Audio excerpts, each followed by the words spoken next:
Hello everyone, welcome back to our channel. तो जैसा कि आपको पता है कि हम इंस्पायर स्कीम के बारे में क्या है डिस्कस कर रहे थे। ठीक है। इंस्पायर इसके पहले जो मैंने वीडियो अपलोड किया था वो जिसमें मैंने नॉर्मली इंट्रोडक्टरी वीडियो था, जिसमें मैंने इंस्पायर स्कीम के बारे में आपको बताया था कि इंस्पायर स्कीम है क्या, किसके अंडर काम करती है और इसके कंपोनेंट्स क्या क्या है। और मैंने आपको ये बताया था कि ये हर एज ग्रुप को कंप्लीट लाइक फोकस करती है, चाहे आप सिक्स क्लास में हो, सेवेंथ क्लास में हो, एट्थ क्लास में हो, या फिर आप हायर डिग्री में हो, लाइक पीएचडी कर रहे हो, पोस्ट डॉक्टरेट कर रहे हो। तो हर एज ग्रुप के लिए, हर एज के और हर क्लास के स्टूडेंट्स के लिए यहाँ पे ये फेलोशिप या स्कॉलरशिप स्कीम है। ठीक है। तो आप इसके अलग अलग कंपोनेंट हम like step by step discuss करेंगे, तो आप देख सकते हैं। इसके पहले जो इंस्पायर का फर्स्ट कंपोनेंट था, जो सीड्स प्रोग्राम था, तो उसमें जो इंस्पायर अवार्ड्स होता है वो मैं डिस्कस कर चुकी हूँ। उसका वीडियो मैं डिस्क्रिप्शन बॉक्स में दे दूंगी। तो आपके घर में या आपके पहचान में कोई भी स्टूडेंट ऐसा है जो क्लास 6 से 10th के बीच में है, तो वो उसके लिए एलिजिबल है। उसमें 10,000 पर एनम आपको फेलोशिप मिलती है। Now we are moving to the next component of INSPIRE which is scholarship for higher education. Okay. तो this scholarship is basically for 12th class students जिनका रिजल्ट आ चुका है। ठीक है। यदि किसी भी स्टूडेंट के 85 या मोर देन 85, ऐसे बोल सकते हैं, मोर देन 85 यदि परसेंटेज होते हैं तो ही और C will be, he and C is eligible for what, SHE program. ठीक है। दूसरी बात, यदि कोई स्टूडेंट्स ऐसा है जो अभी 11th में है या 12th में है और वो लाइक एग्जाम देगा अपना, तो वो कोशिश करें कि आपके 85 प्लस हो परसेंटेज, और कोशिश करें कि 90 हो तो बहुत ही अच्छा है। ठीक है। और ये जो स्कॉलरशिप है ये हायर एजुकेशन के लिए होती है, हायर एजुकेशन के लिए होती है, लाइक बीएससी, एमएससी के लिए। ठीक है। ओके। तो ये एसएचई प्रोग्राम क्या है, इसको हम बहुत अच्छे से आज डिस्कस करने वाले हैं। Okay, now we are moving to the next slide कि इसमें होता क्या है बेसिकली, ये समझते हैं। Okay. So what is SHE program. ठीक है। सबसे पहले तो मैंने आपको बताया है कि this is a component of what, inspire scholarship. Inspire के कितने कंपोनेंट है, मैंने बताया था 3 कंपोनेंट है इंस्पायर के। First one is what, SEEDS program, second one is SHE program and third is AORC program. ठीक है। तो आज हम डिस्कस करने वाले हैं एसएचई प्रोग्राम पे। ठीक है। तो फर्स्ट पॉइंट हो गया कि ये एक कंपोनेंट है। दूसरा पॉइंट क्या है कि ये बेसिकली किस चीज को एम करता है कि वो जो स्टूडेंट है वो बेसिक और नेचुरल साइंस के सब्जेक्ट में यदि बीएससी, एमएससी कर रहा है, और ये सिर्फ बीएससी एमएससी नहीं, यदि कोई नीट या आईआईटी वगैरह में भी टॉप रैंकर है तो उसके लिए भी ये होती है, लाइक ये स्कॉलरशिप होती है। ठीक है। बेसिकली वो क्या होना चाहिए, बेसिक, बेसिक या नेचुरल, नेचुरल साइंस में मिलती है ये जो स्कॉलरशिप है। ठीक है। थर्ड पॉइंट क्या है, इसमें 12,000 स्टूडेंट्स को सिलेक्ट किया जाता है। ठीक है।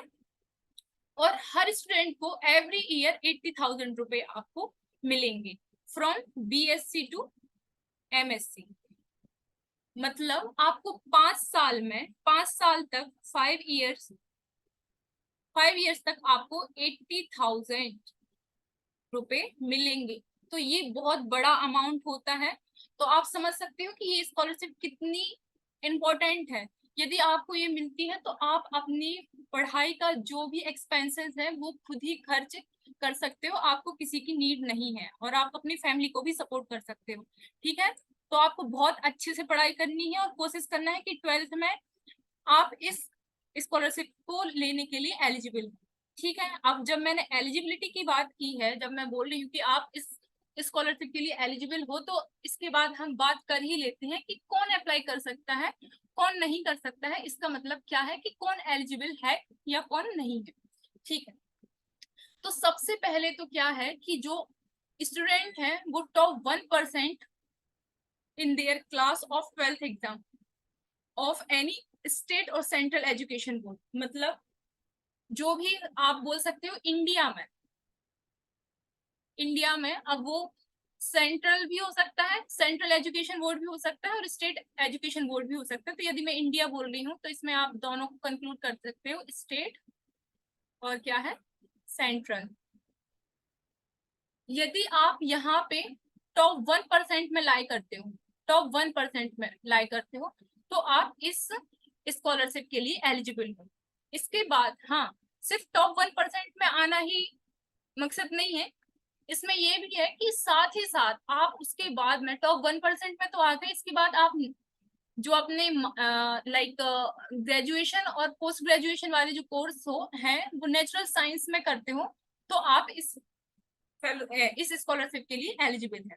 ओके, इसके बाद सेकंड, फर्स्ट तो ये हो गया, सेकंड क्या है, यदि ये वाला क्राइटेरिया आप फुलफिल नहीं करते तो second, those students who have secured ranks in JEE of IIT, AIMPT, ठीक है, यदि इन सब में आप रैंक होल्डर हो और उसके बाद बीएससी या बीएस इंटीग्रेटेड एमएससी और एमएस लेवल के कोर्स करते हो तो भी आप इस स्कॉलरशिप के लिए क्या हो, एलिजिबल हो।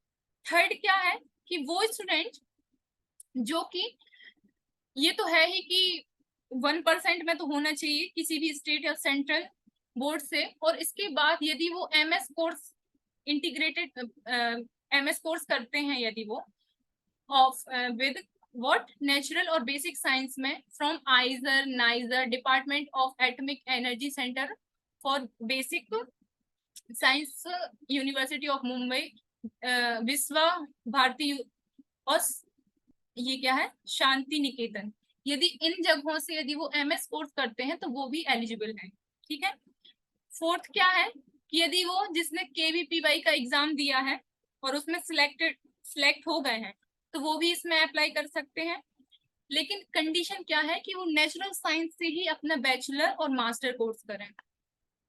लास्ट क्या है कि नेशनल टैलेंट सर्च एग्जामिनेशन, जो NTSE स्कॉलर होते हैं, Jagdish Bose national science talent search, ये वाली जो भी स्कॉलर होते हैं, ठीक है, और ये नेशनल ओलंपियाड मेडलिस्ट जो होते हैं, उसके ये सब होने के बाद यदि वो नेचुरल साइंसेस में डिग्री करते हैं तो वो भी इस स्कॉलरशिप के लिए एलिजिबल है। ठीक है, तो आप यदि इनमें से इन पांचों में से किसी भी एक कैटेगरी में लाइक करते हैं तो आपको ये स्कॉलरशिप मिल सकती है, आप इसके लिए एलिजिबल हैं।